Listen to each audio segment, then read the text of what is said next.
warahmatullahi wabarakatuh.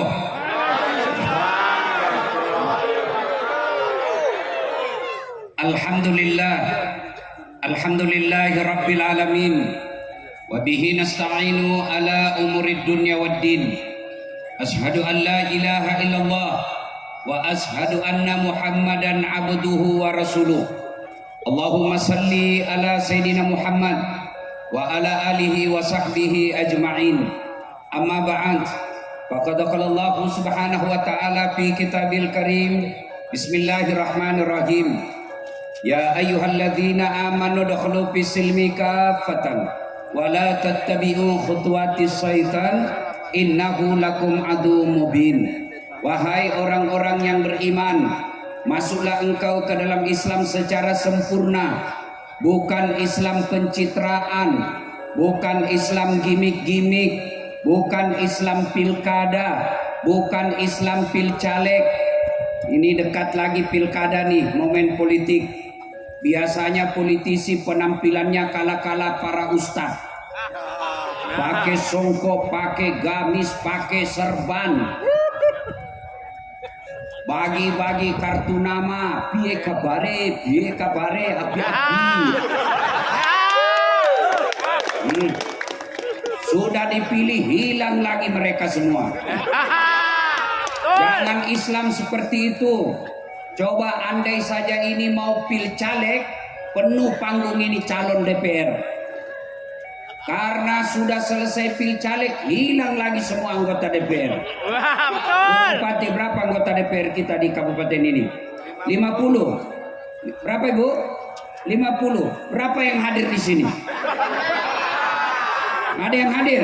Hilang semua. Ada yang hadir di sini? Hilang semua. Yang hadir ini orang baik. Masya Allah. Mana yang lain? Padahal ini kita mau ngumpul untuk maulid nyambut pilkada secara damai. Meskinya mereka hadir, tapi mereka Islamnya kadangkala Islam pencitraan. Ada begitu di Sragen? Ada? Ada? Kau yang salah, kenapa kau pilih? Maka Allah katakan jangan Islam seperti itu. Islamlah secara benar. Dan janganlah engkau ikuti langkah-langkah setan, kata Allah. Ibu bapak, ketika mendapati undangan acara malam ini, setan berusaha menggagalkan. Setan bisik kita, tidak usah kau hadir, tidak usah kau hadir. Lebih baik nonton drama Korea, lebih baik kau di rumahmu tidur. Alhamdulillah, setan yang ada di rumah berhasil kita kalahkan. Apakah setelah duduk di tempat ini setan menyerah? Tidak, dia goda lagi kita tidak dengar ceramah. Tidak usah dengar ceramah, pegang HP-mu, pegang HP-mu, pegang HP-mu. Jadi orang yang pegang HP ketika saya ceramah, sesungguhnya kena godaan setan. Ya bagaimana kamu dengar ceramah kalau kau sibuk? Ibu-ibu yang pegang HP, saya doakan suamimu kawin lagi. Kenapa kau yang ambil keras-keras? Simpan HP Bu, bisa? Bisa? Bapak-bapak bisa simpan HP-nya? Simpan. Dengar ceramah dulu. Ustadz, kita mau rekam. Kalau bapak rekam gambarnya tidak jelas, suaranya bising. Tapi kita mau pulang nanti Ustadz dengar lagi. Gampang. Tuh ada kamera saya bawa. Saya bawa dari Makassar tuh kamera tuh. Tapi kau bawa pulang kamera Ustadz, gampang. Nonton YouTube. Judulnya Maulid Kabupaten Sragen. Sudah nonton? Jangan lupa like and share. Ibu jangan ketawa, saya serius. Bu, Ibu, kalau kau follow artis apa kau dapat? Ya, jelaskan ke saya, apa kau dapat kalau kau follow artis? Kau cuma dapat contoh hedon. Hai guys, kita lagi makan udang guys, harganya 2 juta 1 ekor guys. Dia kirimi kau udangnya. Nah, bapak-bapak, kalau kau follow artis apa kau dapat? Woi, apa kau dapat? Habis samanmu. kelihatan pahanya, kelihatan dadanya, joget di depanmu, enggak juga kau dikasih pegang, dikasih dia biasanya. Jangan ketawa, saya serius ini. Artis followernya sampai jutaan, belasan juta. Ketua Majelis Ulama Sragen, 1.700 followernya. Mulai malam ini follow para daimu, follow ulamamu, ikuti penceramamu. Kalau kau follow ulama, kau dapat ilmunya pahala. Kau amalkan ilmunya pahala. Kau sebarkan ilmunya, dapat lagi amal jariah. Maka mulai malam ini follow Dasat Latif. Instagramnya Dasat Latif 1212 centang biru. Siap. Bisa Bu? Siap. Dan janganlah engkau ikuti langkah-langkah setan, karena sesungguhnya setan itu musuh yang nyata bagi kalian. Musuh kalian bukan polisi, musuh kalian bukan tentara, musuh kalian bukan aparat, musuh kalian adalah setan. Di mana kata Allah setan itu musuh yang nyata bagi kalian. Saudaraku, jangan musuhi polisi. Bapak-bapak, jangan musuhi polisi. Ibu-ibu, kalau hilang motormu siapa kau cari? Pak Imam, Imam aja hilang motornya. Ayo, ibu-ibu, anakmu dibawa lari cowoknya, siapa kau cari? Polisi. Bapak-bapak diserobot tanahmu, siapa kau cari? Polisi. Ibu-ibu hilang suamimu, siapa kau cari? Jangan cari polisi, cari suamimu lah. Iya. Makanya jangan musuhi polisi. Polisi juga jangan musuhi ulama. Kenapa? Karena kalau mati kau siapa yang bungkus? Maka yang baik polisi lindungi ulama, ulama doakan polisi. Sama-sama kita menjaga Republik Indonesia.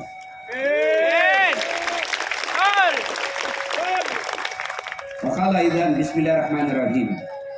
Ya ayyuhalladzina amanu taqullaha haqqa tuqatih wa la tamutunna illa wa antum muslimun.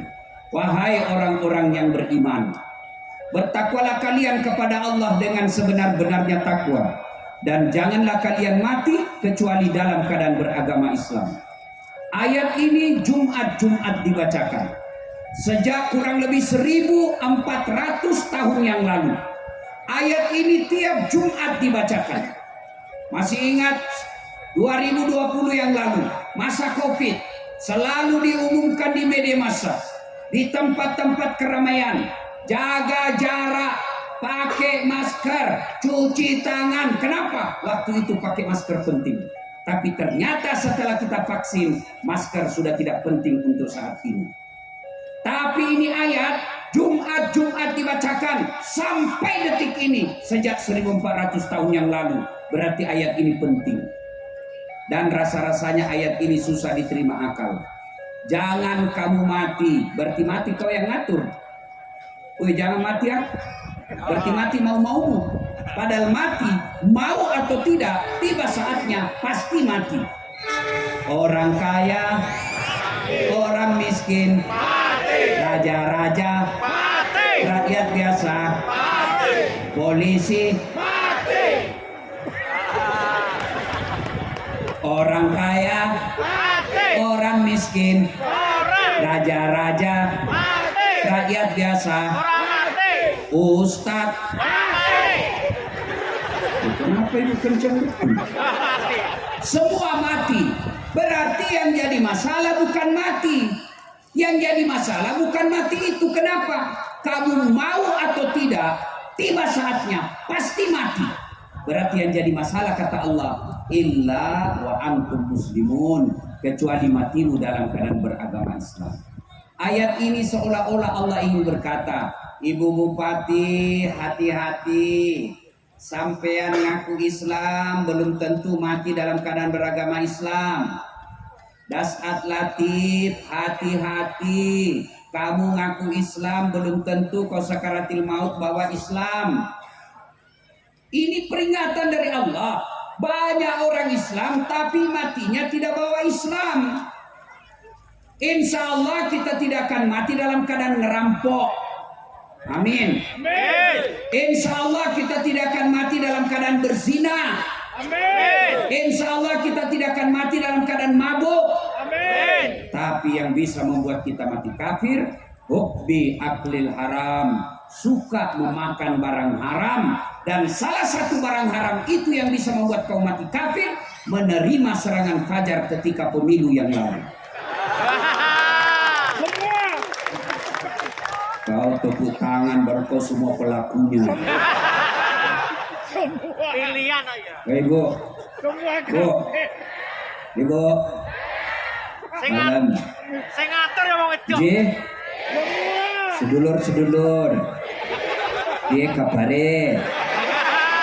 Api-api, J, Bu, saya mau tanya, tolong jawab dengan jujur. Ibu kalau terima uang 300.000, kaya tidak? Keras-keras. Dikasih 300.000 sogok pilkada, kaya tidak? Enggak. Bapak-bapak tolong jawab. Kalau bapak tolak 300.000 miskin tidak? Tidak. Namun yang pasti ketika kau terima uang sogok, itu artinya kau tutup masa depan anakmu yang cerdas. Kau tutup masa depan anakmu yang jujur untuk jadi pejabat. Kenapa? Karena hanya orang kaya yang bisa jadi pejabat. Bu, dalam. Mau enggak jadi pejabat anaknya? Mau. Bapak-bapak mau enggak jadi anggota DPR anaknya? Mau. Mau enggak jadi bupati anaknya? Mau. Tapi mustahil bisa anakmu jadi pejabat kalau kau miskin. Kenapa? Beli partai mahal.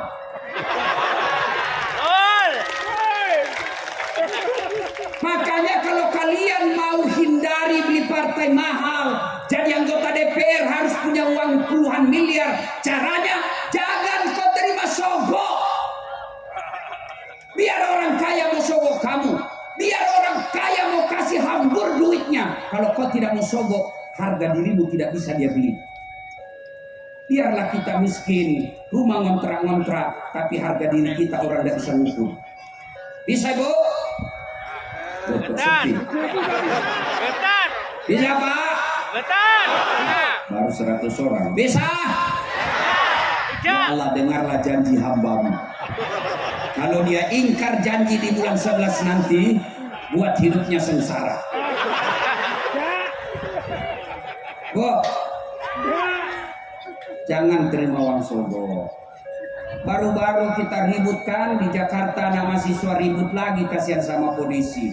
Polisi serba salah. Ibu bapak pikir polisi mau berhadapan sama mahasiswa? Tidak, tapi karena kewajibannya mengamankan Kamtipmas berhadapan para polisi. Padahal mereka juga tidak senang kalau itu ada kejadian seperti itu. Akhirnya ribut, anggota DPR hilang lagi. Kenapa bisa begini? Karena mereka dipilih karena disogok. Pesan pertama, jangan terima uang sogok. Kalau kalian cinta kepada Sragen, kalian cinta kepada Republik Indonesia, bulan 11 27 November nanti jangan terima uang sogok. Insya Allah Allah turunkan keberkahan dalam hidupmu. Wa qala idzan bismillahirrahmanirrahim. Innallaha wa malaikatahu yusalluna 'alan nabi. Ya ayyuhalladzina amanu sallu alaihi wa sallimu taslima. Sesungguhnya Allah dan para malaikatnya berselawat kepada Rasulullah Muhammad sallallahu alaihi wasallam. Maka wahai orang-orang yang beriman, berselawatlah kalian kepada Rasulullah dengan sebaik-baik selawat. Suatu kali Nabi lagi duduk-duduk dengan malaikat Jibril. Tiba-tiba Nabi melihat ada malaikat lebih 1.000.000 jari-jarinya. Bapak-bapak, berapa jari-jarinya? Pak tentara, berapa jari-jarinya, Pak? 10. Ya. Cacat dong. Gak ada jari-jari kakimu. 20. Ini malaikat lebih 1.000.000 jari-jarinya. Nabi kagum. Ya Jibril, malaikat apa itu? Banyak betul jari-jarinya. Jibril menjawab, itu malaikat yang Allah tugaskan mencatat air ketika hujan. Ada yang bisa catat air hujan? Ada? Kenapa? Jumlahnya banyak, jatuhnya rame-rame, dan laju. Mana bisa?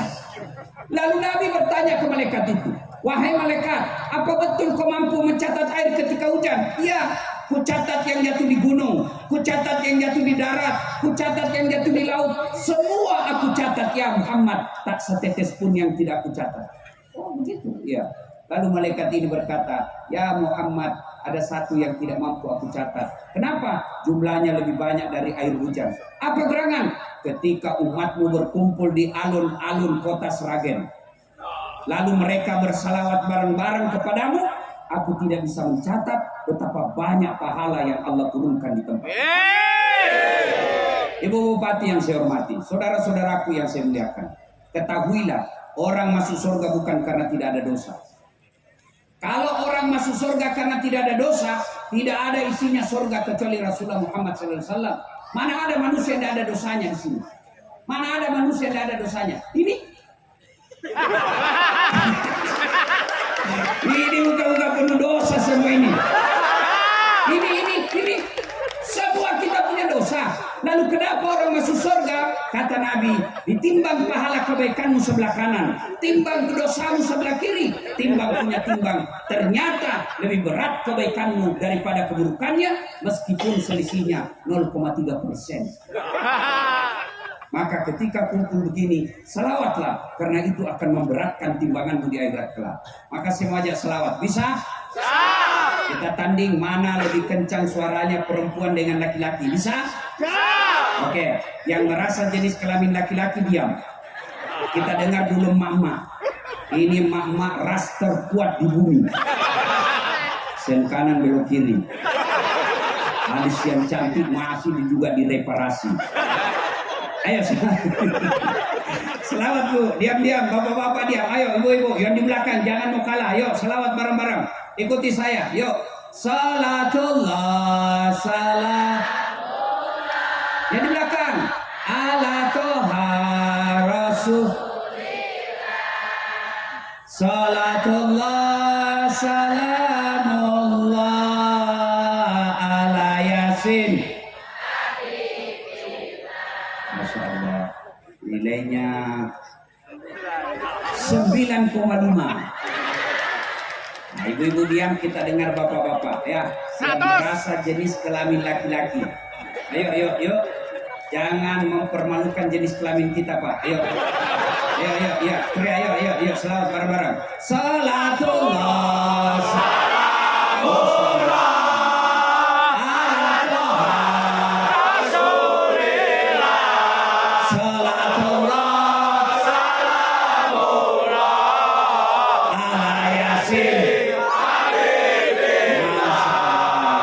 Nilainya 9,7. Oke. Sedulur-sedulur diam semua ya, diam. Kita dengar ini di atas. Ini kan bos. Jangan sampai ada yang nggak tahu selawat. Kapan lagi kita kerjain di bupati dan suaminya ya. Ayo. Pak Dokter selamat sama-sama Pak Dokter. Ibu ya, ayo. Ini juga di sana ya. Selamat yuk. Salatullah.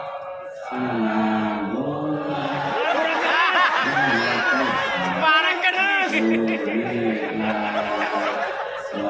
Payah turu.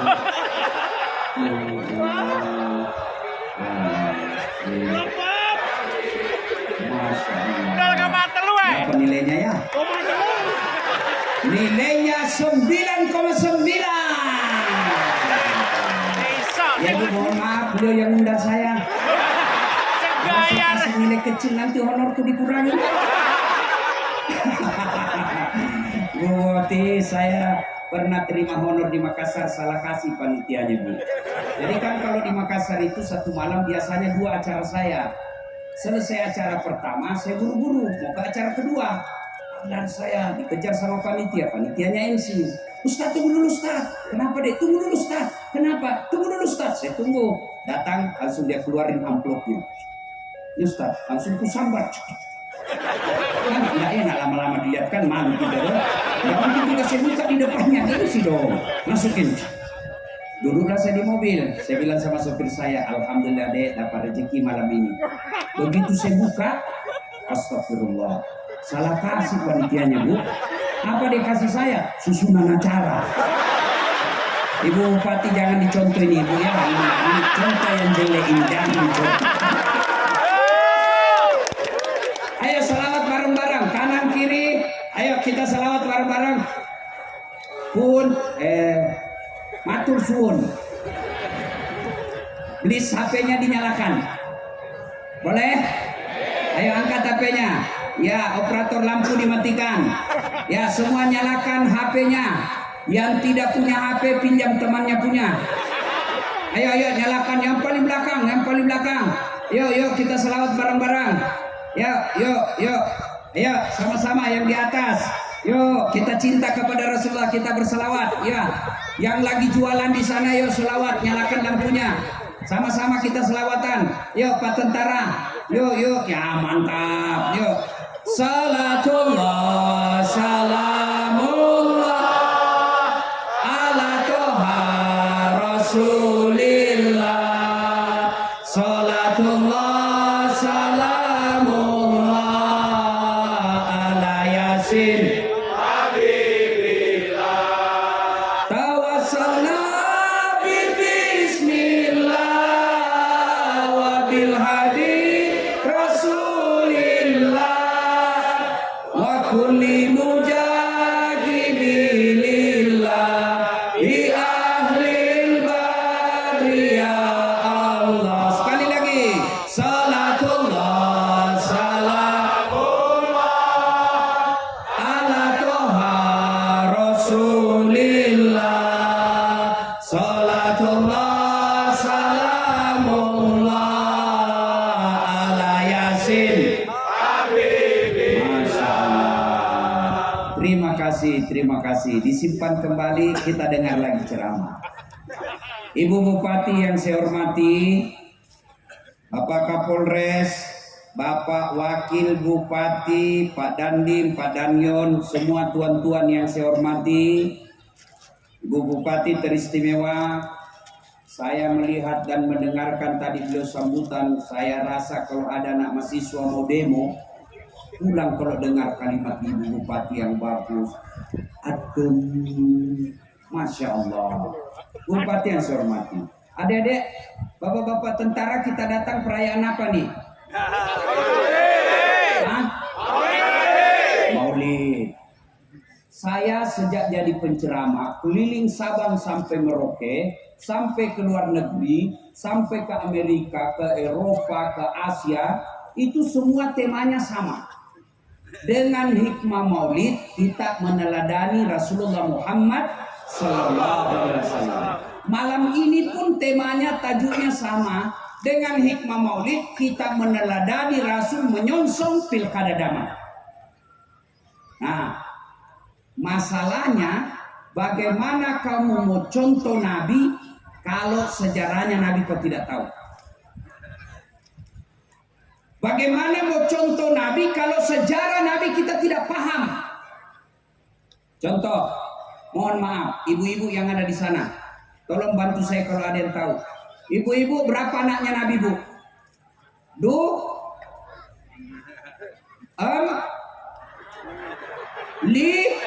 Nah, tuh. Bagaimana mau contoh Nabi kalau anak Nabi kita tidak tahu? Ayo, sebelah kanan bapak-bapak. Ayo, siapa nama anak pertamanya Nabi? Nah, kepala dinas tidak tahu. Ayo, ini contoh konkret. Gimana kau mau contoh Nabi kalau sejarah Nabi kau tidak tahu? Begitu ditanya siapa namanya anak presiden Joko Widodo, Bapak semua tahu kan? Padahal nanti di akhirat kita tidak ditanya siapa anaknya presidenmu. Tidak ada pertanyaan itu. Bagaimana kita mau mencontoh Nabi, sejarah Nabi kita tidak tahu? Anaknya Nabi berapa? Nah, maka itulah perlu ada sejarah, perlu ada kisah diceritakan. Nah, maka perkenalkan sejarah Nabi melalui kisah, melalui lagu, melalui kitab. Dulu waktu saya kecil, saya cepat tahu sejarah Nabi. Kenapa? Ibu saya memperkenalkan sejarah Nabi melalui lagu. Pada zaman dahulu kala Saya bilang, kenapa mak? Jangan sekolah. Pada zaman jahiliyah. Zaman dahulu kan ada zaman batu. Ya, ini zaman jahiliyah. Kenapa zaman jahiliyah mak? Dia lanjut lagi. Lahirlah seorang rasul yang terakhir dan mulia. Saya tanya, siapa namanya nabi terakhir mak? Nabi Muhammad namanya. Ibunya siapa mak? Siti Aminah ibunya. Bapaknya siapa namanya mak? Abdullah nama ayahnya. Di mana tinggal? Di Seragen atau Kudus? Madinah tempat tinggalnya. Terus setelah dewasa diangkat menjadi rasul. Siapa yang angkat? Bupati atau gubernur? Oleh Allah yang kuasa. Allah itu siapa mak? Pencipta alam semesta. Itu lagu zaman dulu. Dari lagu itu anak kita tahu Nabi lahir zaman jahiliyah. Siapa bapaknya, siapa ibunya, apa tugasnya. Bahkan kalimat tauhid ada dalam lagu itu. Siapa itu Allah? Pencipta alam semesta. Itu lagu zaman dulu, tidak ada majelis taklim. Apa sekarang lagunya ibu-ibu? Cikampek, Tasikmalaya, aku capek gara-gara dia. Apa dapat itu? Putar ke kiri, putarlah ke kanan, Jangan ketawa, saya serius ini. Apa kenapa kiri kanan? Apa? Tapi kalau lagu kasidah seperti tadi, sejarah Nabi. Saya itu dulu waktu saya kecil. Sekarang saya kenalkan sejarah Nabi ke anakku, saya namanya Ece. Saya kenalkan versi modern. Anak-anak Nabi ada 7 orang. Ibu baru tahu tuh 7. 3 laki-laki, 4 perempuan. Pertama Qasim, Abdullah, Ibrahim, Zainab, Ruqayyah, Ummul Kalsum, Fatimah. Baru itu tahu kan? Bapak-bapak kepala dinas baru tahu kan? Ini penting lagu.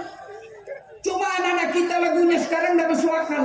Pikiranku tak dapat ku mengerti. Kaki di kepala, kepala di kaki. Pantas kodomo.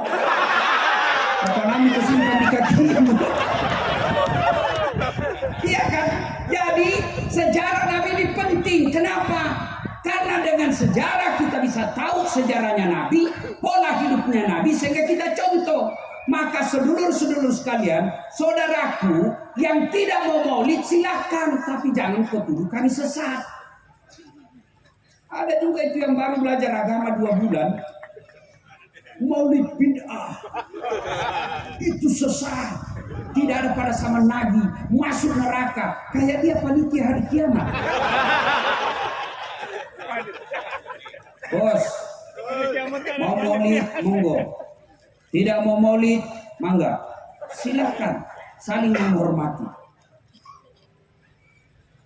Kalau alasanmu kau anggap bid'ah karena tidak ada pada zaman Nabi, maka mulai sekarang kau ceramah jangan pakai mic. Kenapa? Ini tidak ada pada zaman Nabi.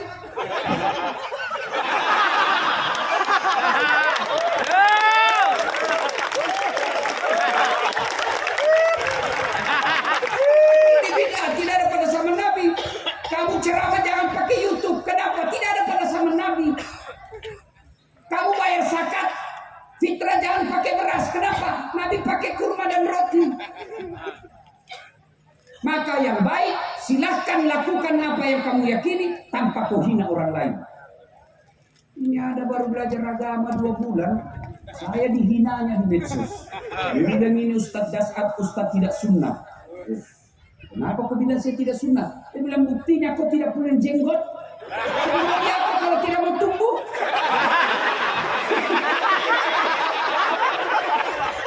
Saya dibilang Ustadz tidak sunnah, berarti karena tidak ada jenggot. Bagaimana tidak mau tumbuh ini? Ya, saudara-saudara sekalian, maulid adalah budaya yang tidak bertentangan dengan agama kita. Tujuannya apa? Kita mau tahu sejarah Nabi supaya apa? Kita bisa mengikuti Rasulullah SAW. Mari kita dengar sedikit. Waktunya kalau mau cerita sejarah Nabi, di samping karena keterbatasan waktu juga keterbatasan ilmu, maka saya pilah-pilah saja. Pertama, kaitan dengan pilkada. Rasulullah kalau mau mencontoh Rasulullah sholat jamaahnya saja dulu. Jamaah dulu sholat jamaah. Alhamdulillah di kota Sragen ini, ramai jamaah kalau masjid subuh berjamaah. Apalagi kalau subuh, penuh. Sampai di luar, tidak ada di dalam. Masya Allah. Saya heran lihat kepala dinas mampu sepeda berkilo-kilometer. Rumahnya dekat dari masjid, tidak pernah datang ke masjid. Mampu lari berkilo-kilo, tidak pernah mampir ke masjid. Apa dia bilang? Gunung kan kudaki, lautan ku seberangi, masjid kau lewati. Kalau cinta kepada Rasul yang paling konkret, berjamaah. Itu aja dulu. Kenapa orang malas berjamaah ke masjid? Satu, karena dia tidak tahu pahalanya. Buka kitab Durratun Nasihin. Pahala sholat berjamaah. Satu, yang paling sering kita dengar, lipat 27 kali. Artinya apa? Satu kali sholat jamaah di masjid, 27 kali sholat di rumah, baru sama pahalanya. Yang kedua, kata Nabi, kalau kau datang ke masjid, melangkah kaki kanan, satu pahala. Melangkah kaki kiri, gugur dosa kecilmu. Jadi kalau rumahmu 300 meter dari masjid, PP 600 meter. Berapa langkah kaki? Apalagi kalau bapak jalan begini.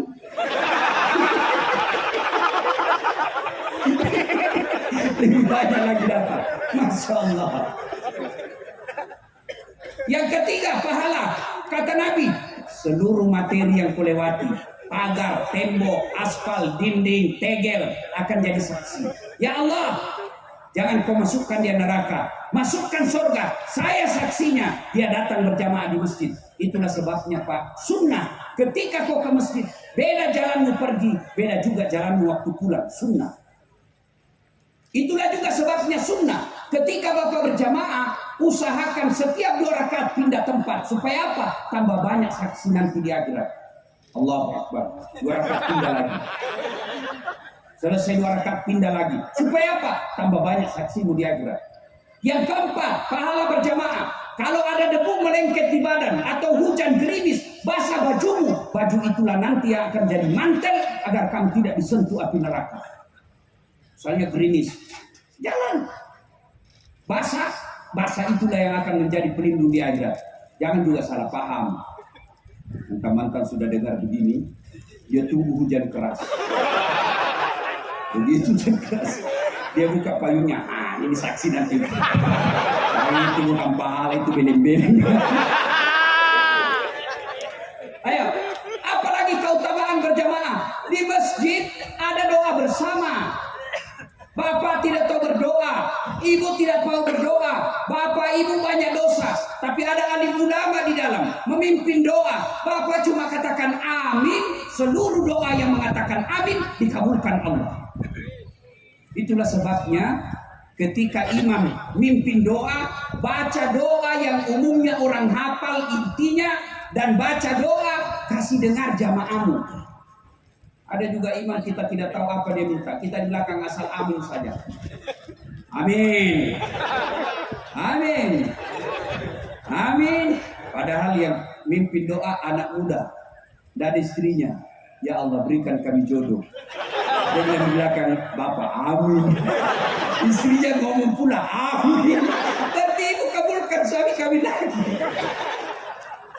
Doa yang umumnya orang hafal. Yang kedua, penyebab tadi orang tidak tahu pahalanya. Yang kedua, kenapa dia malas berjamaah ke masjid? Karena dia tidak lihat pahalanya.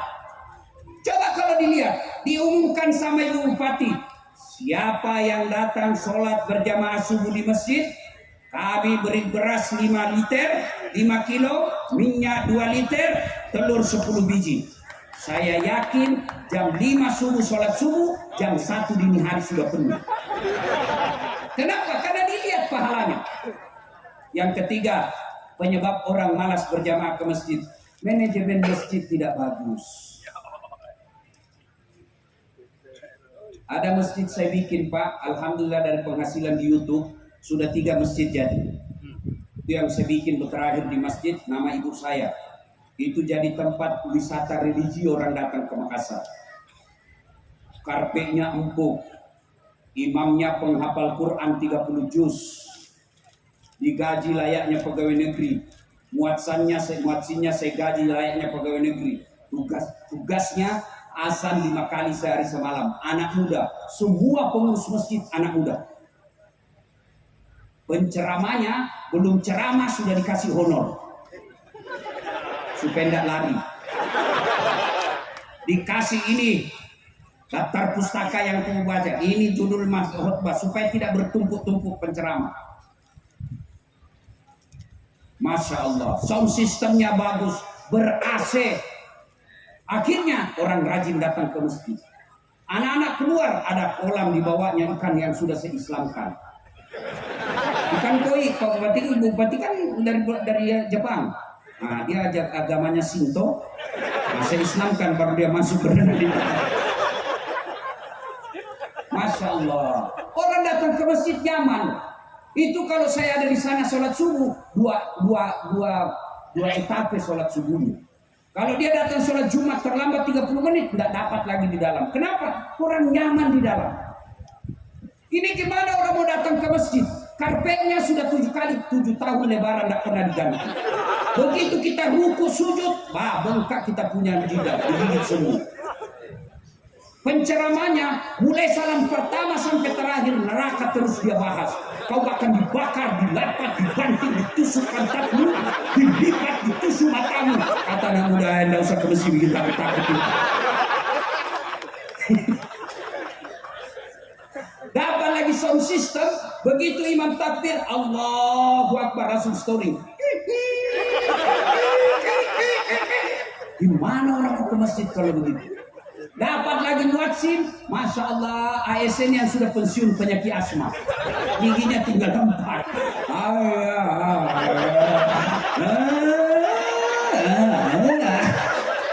Gimana orang mau ke masjid?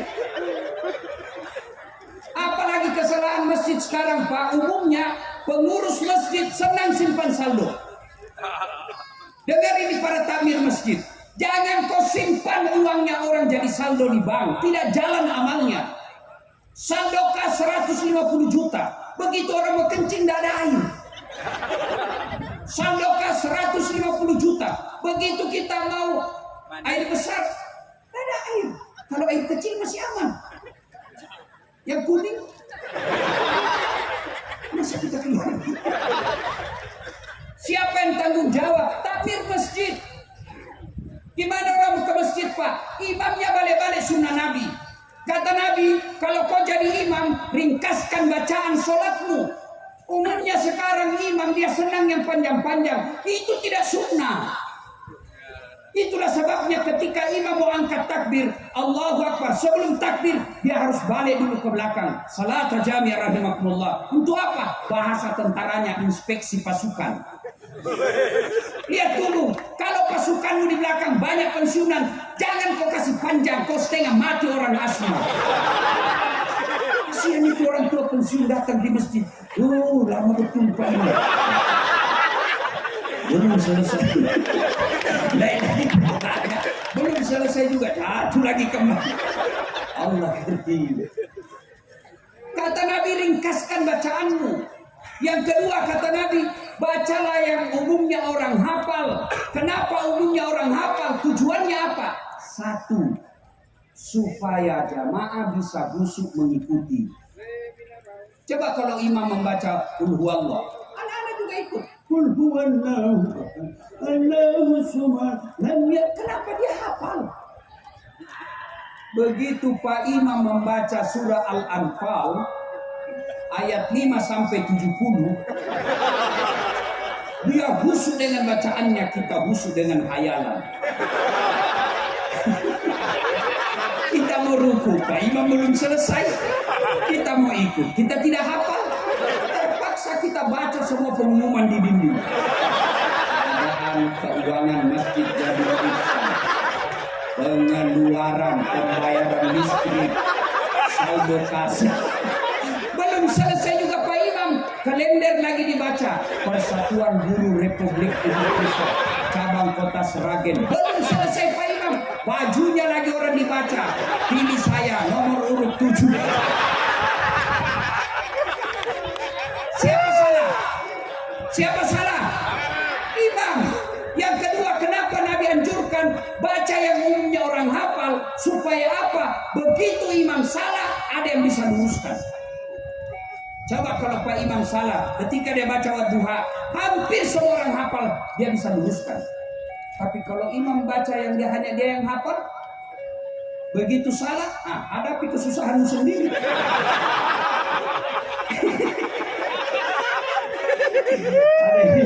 Walau minum bupati, saya tidak tahu benar atau tidak cerita. Ada penghafal Quran, pulanglah kampung Ramadan, dia teslah hafalannya. Hanya dia yang hafal. Begitu dia baca Al-Fatihah lancar, dia baca surah pendek, hanya dia yang hafal. Tiba-tiba ada cicak jatuh, kena kepalanya. Stres, namanya orang stres, hafalan hilang. Dia tidak tahu apa sambungannya. Lama dia pikir, apa sambungan ini? Dia lupa betul, dari belakang juga tidak ada yang bantu. Ini Pak Imam kreatif, dia bilang, tolong bantu di belakang. Yang di belakang dia bilang juga, saya juga tidak tahu. Tiba-tiba anak muda lebih kreatif lagi, dia bilang, kalau begitu ya sudah, Allahu Akbar. Siapa salah? Siapa salah? Imam. Ini kisah nyata waktu saya kecil di kampung. Imam sujud lama sekali, tidak seperti biasanya.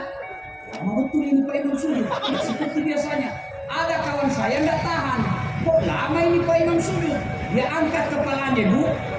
Langsung teriak, "Woi, ingat Imam!" Ternyata yang ditunggu sudah hilang dari tempatnya. Bubar sholat. Selesai sholat ditanya, "Pak Imam, kenapa kau tinggalkan saf?" Dia bilang, "Saya kentut, Nak." Dia bilang, "Pak Imam, lain kali kalau kau kentut, bangunkan kami supaya saya bisa lihat kau tinggalkan tempat." Apa dia bilang? "Saya sengaja, nak malu saya kau lihat." Siapa salah? Siapa salah? Siapa salah? Imam. Itulah sebabnya dalam fikih sholat jamaah, jadi makmum siapa saja boleh. Jadi makmum tidak dipersoalkan, tidak ada pemilihan. Tapi jadi imam, hati-hati. Kenapa? Salah imam, jamaah kacau. Bulan 11, Sragen akan pemilihan imam. Salah kau milih imam, kacau masyarakatnya. Jadi imam, hati-hati milih imam. Kemudian jadi makmum pun tidak boleh kita mengganggu. Ada aturan-aturan jadi jamaah. Kata Nabi, kalau kau pergi berjamaah terutama subuh, kamu sikat gigi dulu, sunnah. Apakah gigimu yang harum itu sampai kepada Allah? Tidak. Nabi katakan kalau kau pergi berjamaah pakai parfum, apakah parfum itu sampai kepada Allah? Apakah Allah butuhkan parfum kita? Tidak. Tapi apa? Ada sopan santun. Tujuannya apa? Jangan kau ganggu orang yang ada di sampingmu dengan bau mulutmu dan bau ketekmu. Bayangkan kalau kau hampir tadi malam makan pete, lalu kau baca Al-Fatihah, Assalamualaikum, kencang betul, Assalamualaikum. Kata Nabi, kalau kau jamaah jangan ganggu orang. Ada juga orang sholat seolah-olah dialah yang paling alim dalam masjid. Mulai takbir dia ganggu sudah kita.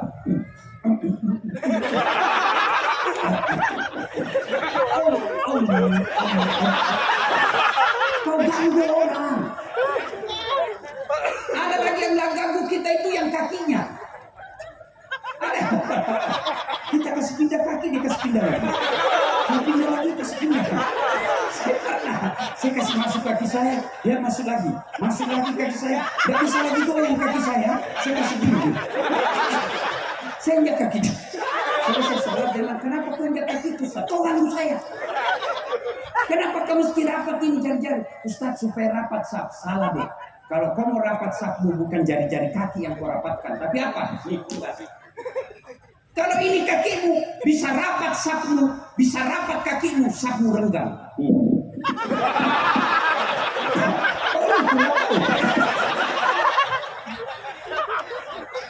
Itu maknanya apa? Jangan kau ganggu orang. Apa kaitannya dengan pilkada damai? Jangan ganggu tetanggamu. Kalian rajin berjamaah, 5 waktu kau berjamaah di masjid, tapi di komplekmu tidak ada yang senang kamu akan bangkrut nanti di akhirat. Atau teruna manil muflis, kata Nabi. Tahu tidak kamu yang bangkrut nanti di akhirat? Yang tidak sholat ya Rasul, dia sholat. Yang tidak puasa ya Rasul, dia puasa. Yang tidak haji ya Rasul, dia haji. Yang tidak bayar zakat ya Rasul, dia bayar zakat. Lalu kalau gitu siapa yang bangkrut ya Rasul? Nabi jelaskan, jarusu wahatiur rahim, tetangga yang jahat sama tetangganya dan yang memutuskan tali persaudaraan. Coba lihat kita bertetangga dalam Islam. Adik-adik sekalian, ibu-ibu yang saya muliakan, coba lihat tetangga kita berislam. Nabi ajarkan, kalau kau bertetangga tanam mangga, lalu ini pagar tetanggamu dan ranting dahan manggamu nyebrang ke sebelah tetangga, melewati pagar, maka yang lewat pagar itu halal bagi tetanggamu, bukan kau punya. Mahasiswa saya tanya, bagaimana kalau istri tetangganya berang pagar? Itu lain kasusnya. Itulah Islam. Jangan kau ganggu tetanggamu. Saudaraku pilkada, jangan ganggu tetanggamu yang berbeda. Kata Ibu Bupati tadi, kalau selesai pilkada, kalian masih bertetangga dengan tetanggamu yang sudah tahunan. Pilkada ini pesta demokrasi. Namanya pesta yang ada di benak kita senang-senang. Jangankan pemilihan kepala daerah, pemilihan presiden aja jangan baper. Ibu-ibu, Bu, masih ingat 2019 pemilu? Masih ingat? J, siapa yang tanding? Bapak Prabowo. Lawan siapa? Bapak Joko Widodo. Siapa yang menang? Bapak Joko Widodo. Siapa menterinya? Bapak Prabowo. Debat satu paket. Kalian bertetangga sampai sekarang masih musuh. Itu aslinya beleng-beleng. Kau tidak dikasih juga gajinya, kau tidak juga dikenal, maka silakan pilih jagoanmu, hormati lawanmu. Ngapain kita ribut?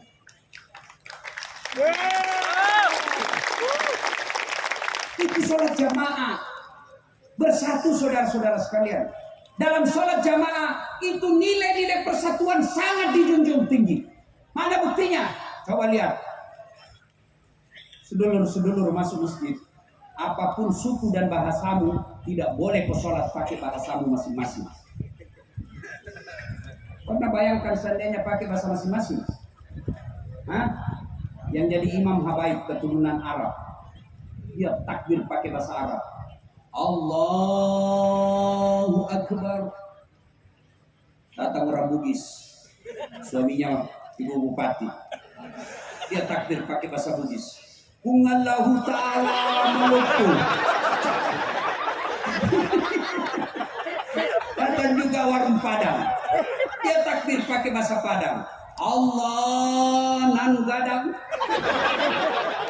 Datang saudara kita dari Banjarmasin, Kalimantan Selatan, dia takbir pakai bahasa Banjar. Allah ganal bujur. Datang orang Toraja, sepupu kita dari Sulawesi Selatan, mualaf pakai bahasa Toraja, dia takbir. Punggala ta'ala tonggo gajah. Terakhir saudara kita dari Betawi, dia takbir pakai bahasa Betawi, anak gaul Jakarta. Allah gede banget gitu loh. Itu baru 5 bahasa. Maka dalam sholat jamaah itu pesan-pesan moralnya, jaga persaudaraan, bersatu. Coba lihat lagi dalam masjid, apapun arahmu, Dari manapun kamu datang masjid, satu kiblat. Bayangkan kacaunya sholat kalau dari selatan hadap ke selatan, yang dari timur hadap ke timur, yang dari barat hadap ke barat, yang dari utara hadap ke utara. Begitu ruku, tabrakan kau punya pantat. Itu maknanya. Persatuan dalam Islam sangat diutamakan. Itu juga sehingga Rasulullah katakan, innamal mu'minuna ikhwah. Al-Quran mengatakan, innamal mu'minuna ikhwah. Umat Islam itu bersaudara seperti badan kita ini. Coba lihat badan kita. Sedulur-sedulur, ibu-ibu, coba lihat badan kita kompaknya. Tangan kanan gatal tanpa disuruh kiri yang garuk. Tangan kiri yang gatal tanpa diundang kanan yang garuk. Gatal dua-duanya kerja sama. Iya toh? Anak muda jalan-jalan tengah malam, pergi menyatakan cinta. Tiba-tiba padam lampu, kaki tahantu, seluruh badan ikut berpartisipasi merasakan sakitnya. Kaki tahantu, mulut pertama bereaksi. Reaksi berikutnya mata mencari. Reaksi berikutnya tangan mengusap. Reaksi berikutnya mulut meniup. Padahal kaki yang bermasalah. Tidak ada orang jalan hantu kakinya cap. Rasa kau jalan lagi. Begitu mestinya kita diseragen. Satu sakit yang lain ikut merasakan.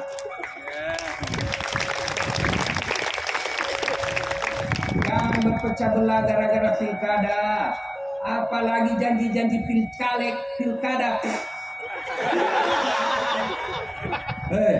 Para calon, di sini saya dengar ada calon mau maju di sini.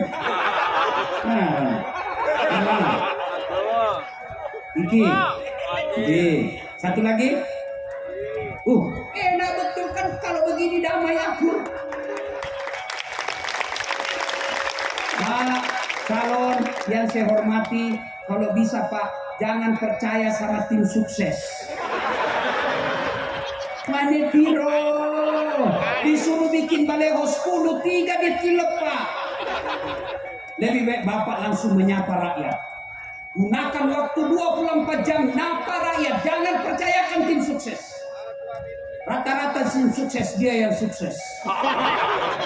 Lebih baik Bapak datang menyapa. Capek datang menyapa. Resiko mau jadi pejabat. Menyapa. Insya Allah langkah kaki Bapak jadi pahala kalau niatnya untuk menserahkan rakyat. Kalian juga tim sukses, jangan jadi tim penghasut. Yang namanya kalau seperti Bupati cari katakan tadi, pemilihan pilkada ini untuk kesejahteraan.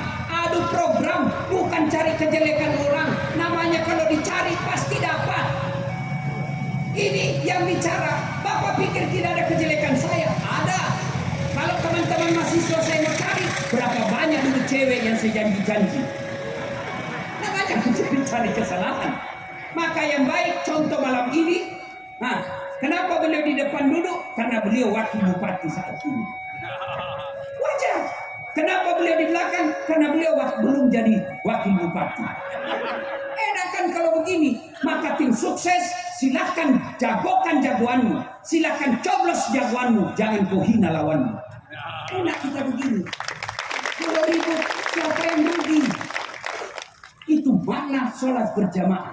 Maulid ini, ayo contoh sholat jamaah. Penting kita bersatu. Apa yang menyebabkan orang biasa putus persaudaraan? Sombong. Pilkada. Itu sudah kita bahas tadi pilkada. Sekarang sombong. Apa yang menyebabkan sombong kata Nabi? 4 hal. 1, bertambahnya jabatan. Jadi rakyat biasa tiba-tiba jadi bupati. Jangan sombong. 2 periode saja paling lama. Ibu selesai ini 10 tahun. Ibu masih mau pakai lambang Garuda. Pakai plat 1. Ibu keluar dibilang orang sudah gila kasihan itu. Apa yang disombong? Jabatan Kapolres. Nah, kepala dinas. Ibu bapak bisa jadi kepala dinas karena ibu masih suka sama bapak. Kalau sudah tidak suka, wabillahi taufiq wal hidayah. Nah, stafnya. Adik-adikku para polisi, kau setengah mati cari muka sama Kapolres, capek. Biar kau setengah mati cari muka sama Kapolres, kalau istrinya beliau tidak senang, dan jalan urusannya. Sudah. Jabatan jangan membuat orang sombong. Jangankan bupati, Bapak Joko Widodo tanggal 20 Oktober wabillahi taufiq wal hidayah monggo balik kampung ke Solo. Apa yang kita sombongkan? Apalagi yang penyebab datangnya sombong kata Nabi, ilmu. Nih, saya yang MC tadi tidak sebut semua gelar saya. Lain kali gelar bos. Susah itu orang sekolah. Nih, coba kalau mau dengar gelar saya, Doktor Dasat Latif, SOS, SAG, MSI, PSD. Insya Allah sudah dirapatkan untuk jadi guru besar profesor. Apa yang membuat sombong itu gelar? Kalau Allah marah, wa ma utitu minal ilmi illa qalila. Saya tidak kasih kau ilmu kecuali sangat sedikit. Allah marah dengan ilmu pada saat dia kasih pikun kau. Ada orang bupati banyak betul gelarnya, terus begitu pensiun diprotes sama istrinya. Pak, biasanya kalau kau mau pergi mengajar kau cium-cium jidatku. Ini sudah hampir 1 minggu tidak pernah lagi kau cium saya kalau mau pergi mengajar. Dalam hati suaminya, astagfirullah. Bagi siapa saya cium selama ini? Ternyata pembantunya dia cium. Jangan juga dicontoh di pura-pura pikun Pak Dokter ya. Apa yang kau mau sombong? Allah cabut ilmumu, pikun. Apa lagi? Ada ustadz sombong? Ada. Mana ciri-ciri ustadz sombong? Yang hanya mau benar sendiri, tidak menghargai pendapat orang. Orang saja selesai sholat kan berbeda-beda, itu boleh. Belajar ilmu fikih. Allahu Akbar. Ada yang begini, ada yang begini. Ada juga yang kayak orang lapar sekali. Tidak usah kau cela orang, lakukan apa yang kau yakini benar tanpa kau cela orang lain. Lambat dong dijibu. Ada juga posisi tangan, Allahu Akbar. Sudah takbir, yang pertama pas di atas dada. Ada toh? Ada. Yang kedua antara dada dengan perut, Allahu Akbar. Yang ketiga pas di atas pusat, Allahu Akbar. Yang keempat di bawah pusat, Allahu Akbar. Porno ibu. Bukan di bawah sekali bu, di bawah pusat. Yang keempat, yang kelima, Allahu Akbar lurus. Ini umumnya orang Iran Syiah. Boleh, boleh. Mau pakai begini silahkan. Mau begini silahkan. Mau begini silahkan. Mau begini silahkan. Kalau boleh semua Ustaz, mana yang tidak boleh? Kalau kau pakai semua. Allahu Akbar. Itu salah. Ini kalau dalam pilkada, ini yang main 3 kaki. Makan kiri kanan, itu tidak boleh. Allahu Akbar. Nah, ini tim sukses Abu-Abu. Tidak jelas dia ini. Silahkan saudara-saudara sekalian, berbeda dalam agama boleh. Jadi pendakwah silahkan sampaikan apa yang Anda yakini benar tanpa menghina pendapat orang lain. Silahkan kau pilih jagoanmu tanpa menghina orang lain. Dan bagi calon, besok lusa Bapak kalah atau menang, jangan sangka buruk kepada Allah. Kalau Bapak minta tidak dikasih, berarti bukan tahun ini yang cocok. Mungkin tahun 5 tahun yang akan datang. Mana buktinya? Bapak Prabowo minta jadi presiden sejak 2014. 2024 baru Allah kasih. Saya Ibu Boti pernah ikut pilkada Makassar, 10 pasang calon. Kalau Ustaz tidak, cuma yang menang lebih banyak suaranya. Saya baik namanya ini. Ya, ya. Saya dulu. Andai saja saya menang waktu itu, saya tidak sampai ceramah di sini. Bisa jadi saya diperiksa KPK.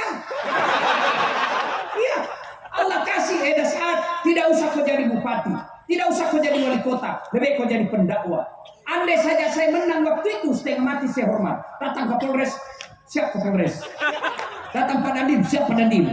Datang Gubernur, siap Pak Gubernur. Datang Pak Menteri, siap Pak Menteri. Datang Presiden, siap Pak Presiden. Tapi sekarang saya jadi ustaz, mereka yang siap-siap.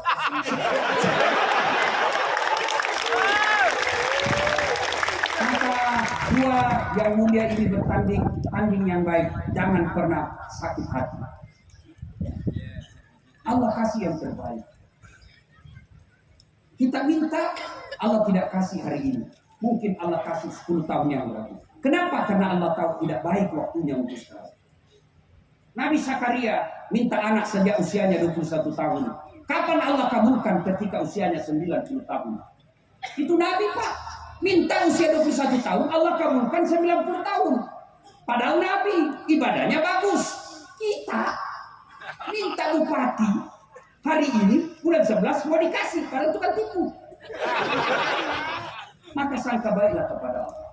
Sangka baik. Insya Allah pilkada dilewati sangka baik. Tidak ada perpecahan di antara. Itulah makna dari ayat wa'tasimu bihablillahi jami'an wa la tafarraqu. Berpegang teguhlah engkau kepada tali persaudaraan agama Allah dan janganlah engkau bercerai-berai. 2. Salat jamaah. Yang ketiga, cinta Rasulullah. Amalkan sunnah-sunnahnya sesuai kemampuan. Mulai yang sederhana. 1. Biasakan selalu ada wudhu. Bapak muslim, ibu muslim, biasakan selalu ada wudhu. Mau kemana saja ada wudhu. Mau pergi ngantor wudhu dulu. Mau pergi sosialisasi wudhu dulu. Mau pergi pasar wudhu dulu. Bahkan mau tidur sekalipun wudhu dulu. Apa kehebatannya orang selalu ada wudhunya? Rasulullah itu mau tidur sekalipun beliau wudhu. Bahkan mau bergabung dengan istrinya pun wudhu dulu. Apa keutamaan orang yang selalu ada wudhunya? Innallaha yuhibbut tawwabina wa yuhibbul mutatahhirin. Dicintai Allah.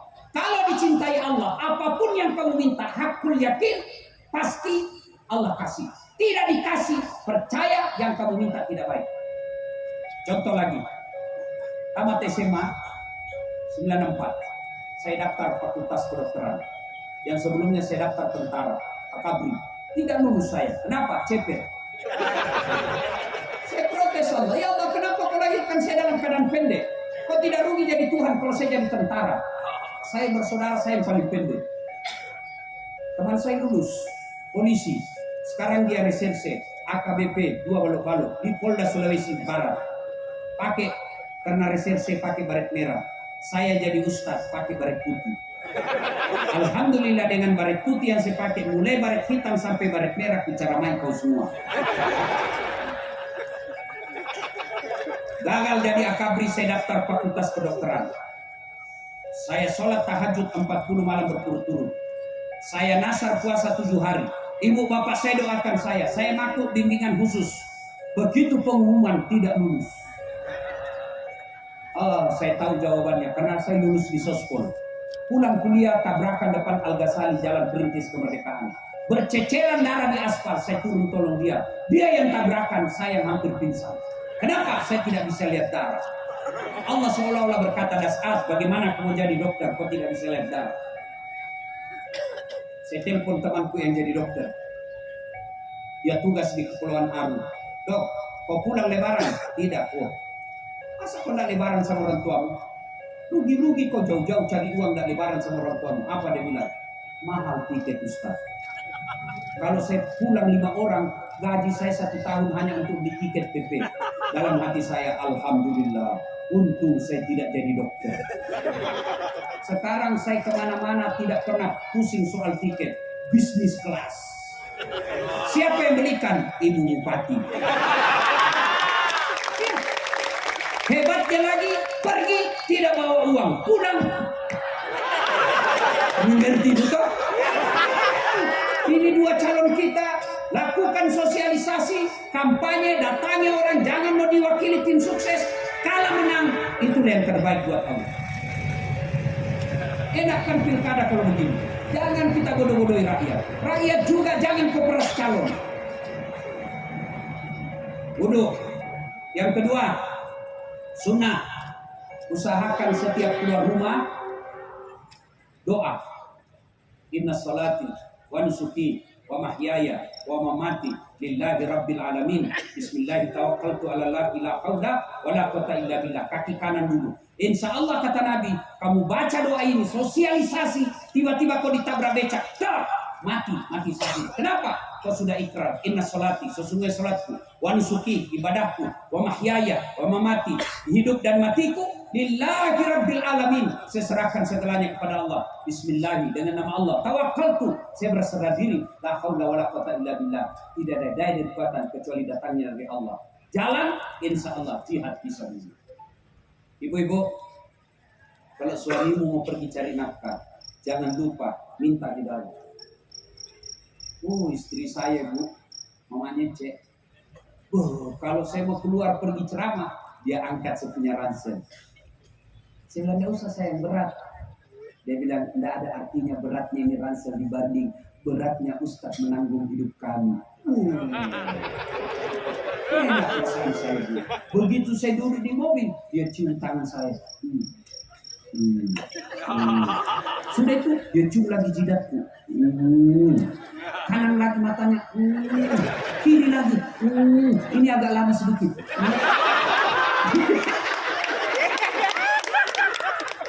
Sudah itu cukup tidak? Dia usap dadaku. Lalu dia bilang, Ustaz, ini doi saya. Dia tidak pernah tutup pintu mobil sebelum bilang, iya sayang, saya ridai kau. Berangkatlah dia, lalu menyanyi, ku lepas di kau pahlawan. Ini box ini yang lagu ini. Coba kan enak kalau kita sunnah seperti ini. Ibu kalau suamimu mau pergi, lupakan tadi malam pertengkaranmu, minta ridha suami. Kenapa? Ridhanya suamimu pintu gampangnya kau masuk surga. Coba itu amalkan, itu sunnah. Bapak juga kalau mau pergi kerja, beri sedekah kepada istri. Apa sedekahnya suami kepada istri? Cium jidatnya. Rasul tidak pernah keluar rumah kecuali telah bersedekah kepada istrinya. Apa sedekahnya? Dia cium jidatnya. Makanya ibu-ibu mulai besok, kalau dia lupa suamimu, kau teriak, "Woi, sedekah mas! Sini saya sedekah sampean." Coba amalkan. Enak kan kalau rumah tangga begini. Rasulullah itu, Bapak Ibu, Masya Allah. Ibu tahu berapa istrinya Nabi? 13. Dari 13 istri Nabi tidak ada pun satu yang mengatakan saya menyesal menikah sama kau Muhammad. Tidak ada, padahal itu 13. Kita satu istri di rumah menderita lahir batin. Masya Allah. Nabi Pak, itu Nabi tidak pernah menyebut nama istrinya. Khadijah beliau panggil Ummul Mukminin, ibunya orang Islam. Aisyah tidak pernah dipanggil Aisyah, tidak. Siapa dia panggilkan? Ya Humaira, yang kemerah-merahan pipinya karena memang Siti Aisyah merah di 5 pipinya. Tolong Pak Kadis dan Pak Kabah, amalkan itu mulai besok. Ustaz, apa? Panggil misalnya istri kita putih pipinya, wahai istriku yang bening pipinya. Tidak bening pipinya Ustaz. Lehernya kau lihat, justru lehernya hitam Ustaz. Ya jangan lihat lehernya, lihat lagi giginya mancung Ustaz. Ya carilah mana yang bagus. Kalau mentang-mentang istrimu hitam kau panggil hitam, kata suaminya, apa pesek? Masa suami istri hitam pesek? Saya heran biasa lihat rumah tangga kita. Sudahlah kita miskin, penghasilan tidak jelas, bertengkar aja kerjanya tiap hari. Bertengkar, hamil lagi. Dengar ini Pak, dengar ini, jangan kau hina istrimu. Berapa banyak istri di sini tidak punya kewajiban cari nafkah, tapi dia bantu suaminya cari nafkah. Kadang-kala dia pergi jual-jual barang kecilan, kadang-kala dia dagang-dagang di pasar yang penting ada. Padahal bukan kewajiban istri cari nafkah, tapi dia lakukan. Kenapa? Karena dia sayang suaminya untuk bantu cari nafkah. Karena itu saya bela kau ini malam. Coba lihat, Nabi Pak, Nabi 11 istrinya pernah dipanggil. Dan Rasulullah, kalau beliau minum dengan istrinya Aisyah, Kebiasaan Nabi, satu teguk dia minum, dia kasih istrinya. Dan hebatnya, bekas bibirnya Aisyah dia minum. Misal, mau ada gelas di sini. Enggak ini gelas, tapi ini gelas. Aisyah minum di sini, ini Nabi bikin, kasih istrinya. Aisyah minum di sini, ini dia minum Nabi. Amalkan besok, Pak. Coba amalkan besok bekas bibirnya istri, minum. Bau juga bibirnya. Itulah Rasulullah. Rasulullah begitu romantisnya, beliau kalau minum satu teguk kasih. Suatu ketika Rasulullah balik dari dakwah, terlalu lama baru balik. Aisyah rindu betul. Akhirnya Aisyah tidak menunggu di pintu rumahnya, tapi dia menunggu batas kota Madinah. Senang betul Aisyah. Lalu datang Nabi, lalu Aisyah bikin teh. Kebiasaannya Nabi minum seteguk dikasih Aisyah. Nabi minum seteguk, Aisyah menunggu, tidak diberinya. Teguk kedua kalinya tidak diberinya. Aisyah mulai cemburu. Ya Rasulullah, apakah ada perempuan lain yang memberimu minum di luar? Nabi minum lagi, Aisyah makin cemberut. Akhirnya Nabi kasih. Begitu Aisyah minum satu teguk, langsung dimuntahkan. Buah! Ternyata Aisyah salah kasih. Apa? Garam dia gila-gila. Coba kalau bapak-bapak ini. Kenapa dia tidak kasih istrinya? Karena dia malu. Kalau Aisyah malu dengan Nabi. Coba kalau bapak. Bodoh memang kau ini. Minum begitu bodoh. Kita lah miskin. Tapi jelek istriku, ya rezeki itu takdirmu. Itu yang terbaik. Kenapa jelek istrimu? Allah tahu kalau dia cantik dia malu jalan sama kamu. Kenapa? Karena kau juga jelek. Masya Allah. Istri suka ngomel, pakai ibu saya, Pak. Mana ada perempuan tidak suka ngomel? Kalau istrimu suka ngomel, itu percaya berarti istrimu perempuan. Saya kalau istri saya ngomel, saya peluk baru saya menyanyi. Bila kamu di sisiku, hati rasa syahdu. Mulai senyum-senyum itu. Masuk kamar lagi masih marah-marah. Ku peluk lalu ku menyanyi lagi. Insaflah wahai manusia, bila dirimu bernoda. Kan enak. Coba dia malaikat. Ibu-ibu juga jangan suka ngomel. Tidak ada laki-laki yang betah kalau ibu suka ngomel. Pernah dengar cerita jin di dalam sumur, Ibu? Jadi saya ditanya Pak Wakil, jamaah tanya saya di Makassar, Ustaz, kenapa itu suami saya tidak betah di rumah? Saya marah, saya takut dia tersinggung. Saya ceritakan lah, Ibu, ada orang suami istri, istrinya suka ngomel. Ada duit, tidak ada duit, ngomel aja kerjaan istrinya. Suatu ketika suaminya berikan perhiasan. Senang lah ini Ibu, diberikan perhiasan. Senang katanya suaminya, dek, kita pergi siara sumur tua di kampungnya. Oke bang, kan dia lebih senang. Ini sumur usianya sudah 400 tahun. Dalamnya 12 meter. Sampailah di bibir sumur. Kata suaminya, dek, kau lihat itu ada enggak airnya sumur? Ada bang, tapi dangkal. Maksudnya, dangkal bang, paling sampai di lutut. Kata suami dalam hati, aman berarti. Coba kau lihat, begitu dekat bibir sumur, dia dorong istrinya masuk. Jatuh cemplung. Kata suaminya, ngomel kau di situ. Sudah ku dengar juga ngomel kau sampai pagi. Ngomel kau raja ngomel. Oh, suaminya di atas nyanyi-nyanyi. Tiba-tiba 1 jam kemudian, tiba-tiba dari dalam sumur ada makhluk hitam tinggi besar keluar. Kaget suami. Hei, siapa kamu? Saya jin penunggu sumur ini. Saya sudah 400 tahun tahan tenang-tenang dalam sumur. Ada perempuan di dalam sumur yang bekerja. Baru 1 jam tidak betah saya. Kata suaminya, kau baru 1 jam, saya 24 jam. Paham Ibu? Maulid kali ini contoh Rasulullah. Rumah Rasulullah Ibu tidak luas. Dijelaskan dalam sejarah, kalau beliau berdiri, kepalanya Rasulullah menyentuh atap rumahnya. Kalau beliau berjamaah dengan Aisyah, kakinya Rasulullah telapak kaki belakangnya menyentuh kepalanya Aisyah di belakang karena sempitnya kamarnya. Tapi beliau berkata, baiti jannati, rumahku laksana surga bagiku. Kenapa umat kita sekarang rumah besar, mobil bagus, pekarangan rumah mewah, isi rumah kita interiornya sangat luar biasa, tapi kenapa kita suami istri tidak betah di rumah? Maulid kali ini, mari teladani Rasulullah dengan cara mengikuti kewajiban kita sebagai suami dan kewajiban kita sebagai istri. Ibu-ibu juga hormati suami, karena tidak gampang itu jadi suami. Ibu pulang kampung, malu tuh suamimu kalau kau tidak pakai emas. Ibu-ibu pulang kampung pergi arisan, malu tuh suamimu kalau sudah dihafal baju seragammu. Tapi apa boleh buat, rezeki dari Allah. Suami hanya mencari nafkah, yang menentukan jumlah rezeki adalah Allah. Maka yang baik saling menghormati, saling memuliakan.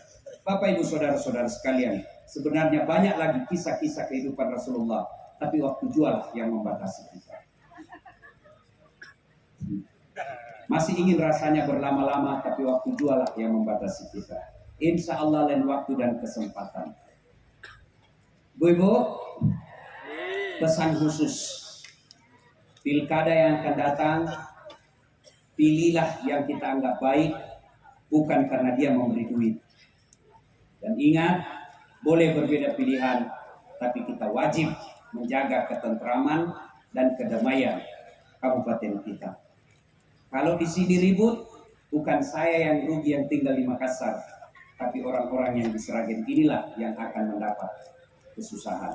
Karenanya semua kita berkewajiban untuk menjaga perdamaian, dan pesan Allah, waqtasimu bihablillahi jami'an wa la tafarraqu.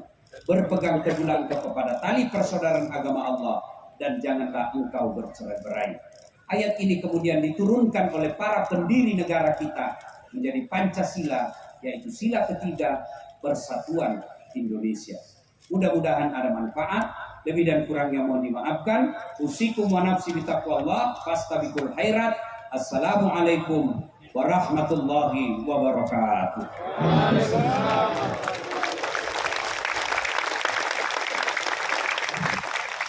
Alhamdulillah rabbil alamin. Pripun Bu? Pak Das siap tenan Bu ya. Luar biasa. Ada pantun untuk panjenengan semua yang ada di sini.